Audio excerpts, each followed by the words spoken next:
दिसंबर 2014 में भैरव घाट, जो कि कानपुर महानगर का प्रमुख एक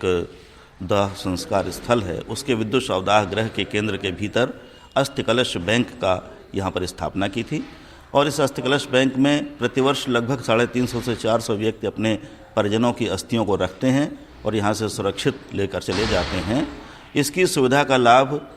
कोरोना काल में अधिकतम लोगों ने उठाया है और वे लोग जिनके परिजन कहीं विदेशों में थे, बाहर थे, तो उन्होंने अपने परिजनों का दाह संस्कार यहाँ पर विद्युत शवदाह से किया और अस्थियाँ यहाँ पर रखने के बाद महीने या 2 महीने बाद जैसी उनकी सुविधा थी उससे वो लोगों लेकर गए हैं। लेकिन इस कोरोना काल में एक बड़ी भारी विडंबना ये देखने में आई है कि कई बार लोगों ने अपने परिजनों की दाह संस्कार तो विद्युत शवदाह से किए हैं, चूँकि वो अनिवार्यता थी सरकारी शासन तंत्र के द्वारा, लेकिन उनके जो अस्थि कलश से उनको लेने के लिए वे अभी तक नहीं आए हैं। हमारा अस्थि कलश बैंक और हमारे कर्मचारी उनका इंतज़ार करते हैं और उन जिन हमारे लॉकर्स में इस प्रकार के अस्थि कलश रखे हैं उनको हम लॉक करके भी रखते हैं, लेकिन अभी तक हम प्रतीक्षा कर रहे हैं। अभी तक 7 ऐसे अस्थि कलश हैं जिनको लेने के लिए कोई भी व्यक्ति नहीं आया है और वे कोरोना काल मई और जून से यहाँ पर रखे हुए हैं। अभी 5 या 6 महीने से अधिक उनको हो गए हैं। हमने उन अस्थि कलशों को सुरक्षित कर लिया है और अगर उनके परिजन अभी भी उनको लेने के लिए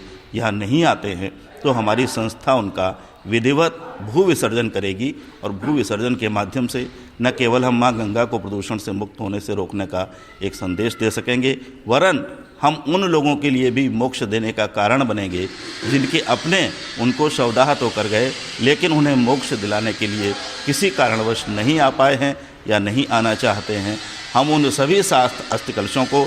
10 जनवरी को सायंकाल 3 बजे विद्युत शवदाह गृह केंद्र के भीतर ही विभिन्न गणमान्य जनों की उपस्थिति में विभिन्न आचार्यों के माध्यम से जो भी वैदिक और शास्त्रोक्त मान्यताएं हैं उन सभी को पूरा करते हुए यहाँ पर विधिवत उनका भू विसर्जन करेंगे। क्योंकि अस्थि कलश बैंक की ये व्यवस्था है कि अगर 1 वर्ष तक कोई व्यक्ति वहाँ अस्थि कलश लेने के लिए नहीं आता है तो प्रतिवर्ष हम 1 साल होने के बाद उन कलशों का भू विसर्जन कर देते हैं। ये 6वां वर्ष है जब हम इन कलशों का भू विसर्जन करने के लिए 10 जनवरी को सायंकाल 3 बजे यहाँ पर आयोजन करेंगे। मनोज जी, वजह क्या सामने इसमें जो मुख्य वजह हम लोगों को समझ में आ रही है, जो मेरा अपना जो मानना है उसमें ये हुआ है कि बहुत से लोगों के परिजन विदेशों में रहे हैं